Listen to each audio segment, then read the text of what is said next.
This phone here is the Huawei P40 Lite, a budget phone released by Huawei back in 2020, almost 5 years ago. But even so, should you consider buying this phone in 2024 or going in 2025?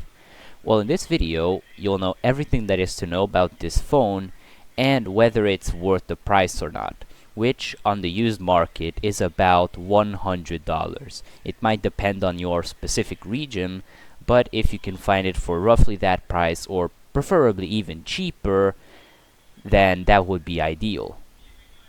So the back of this phone is plastic as expected. However, that is not necessarily a problem, just beware of scratches. It does look pretty good even compared to modern phones. Also, the rounded edges make it a little bit easier to hold as it fits easier in your hand.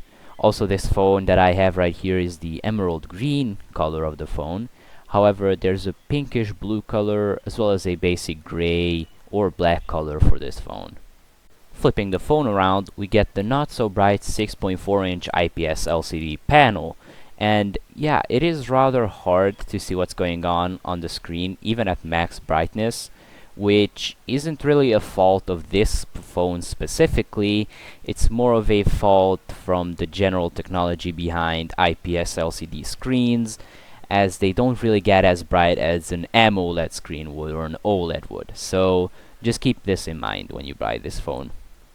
On the back, we have a pretty high resolution main sensor with 48 megapixels, a 8 megapixel ultra wide camera, a 2 megapixel macro, and a 2 megapixel depth camera, which by the way is only used for focusing, which is pretty decent. I'd say that's a decent camera setup we have going on the back. Also, right under the cam lens, we get reminded that this is an AI quad camera, and that AI is as useless as you would imagine. It's just there for marketing, pretty much. So, taking a look at what photos this phone can produce, I think it's pretty damn good. We have plenty of detail, the colors look really good and lively. However, the ultra-wide camera isn't as good as the main one, and there's a clear difference between the two, which is even worse because you could just take a few steps back and you would have the same angle that you would have with the wide-angle camera, because this isn't really as wide as you would think it would be. Moving on to the macro camera, this one takes pretty decent close-up shots. The fixed focus rate is about 4 centimeters, and it is a bit difficult to get that perfectly aligned. But other than that, in good occasions, it does take actually pretty decent photos compared to the measly 2 megapixel camera that it has.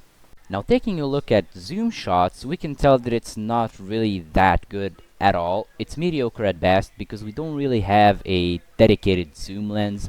All we have is 6 times digital zoom, but for the price, I guess I can still pass it.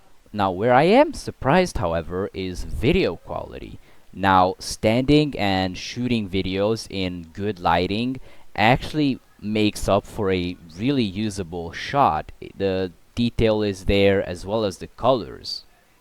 However, if you do take the phone walking or if you try to shoot any sort of high action videos, you're going to be noticing that this phone really doesn't have any sort of stabilization at all.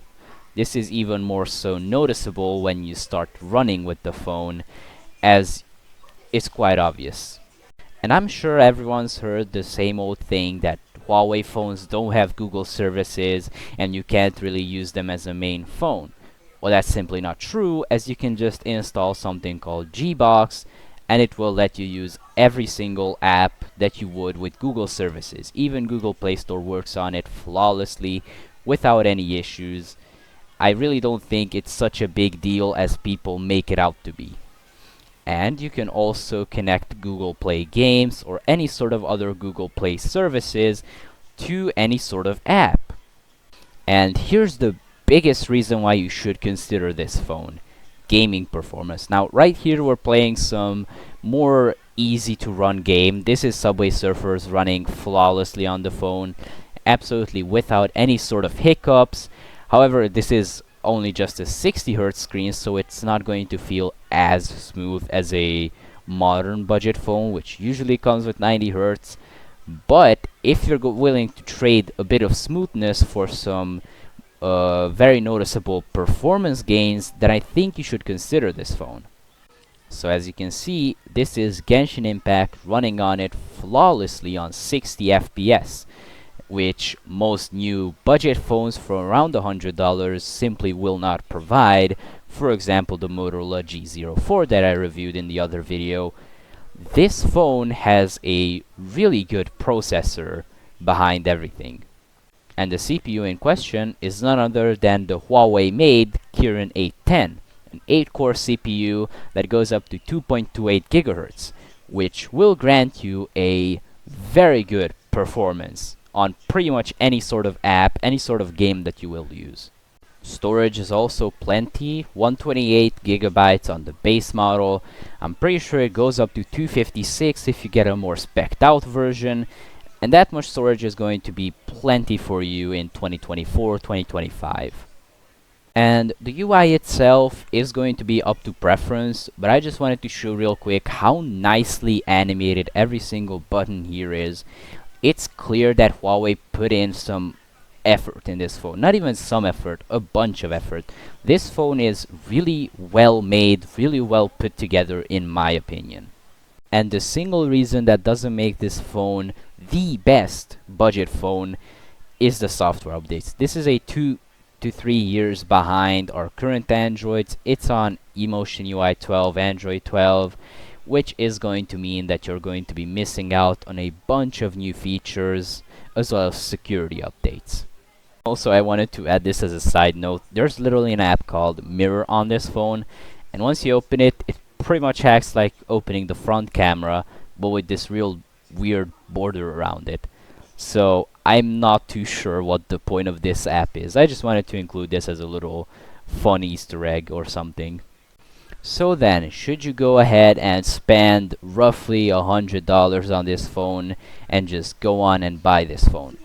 Well, I would say if you're planning to keep this phone for another 2 to 3 years at max, then you should go out and get it. And if you don't really mind the out-of-date software, then go for it. It has good cameras, decent performance, it has pretty good video quality for the price, and I would think that this would actually be the best sub $100 phone if it weren't for the software being a bit outdated. But then again, it's not a huge deal. You're still in a supported version of Android. You can still use the apps, you can still use the phone. It's just you're not gonna have the latest and greatest features.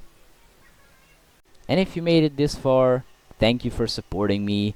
Make sure to like and subscribe, all that stuff, just so I can keep making these videos and help others maybe choose their next phone, or maybe just help get some new information on a phone that you maybe are looking to buy or something. See you all in the next episode. Bye bye.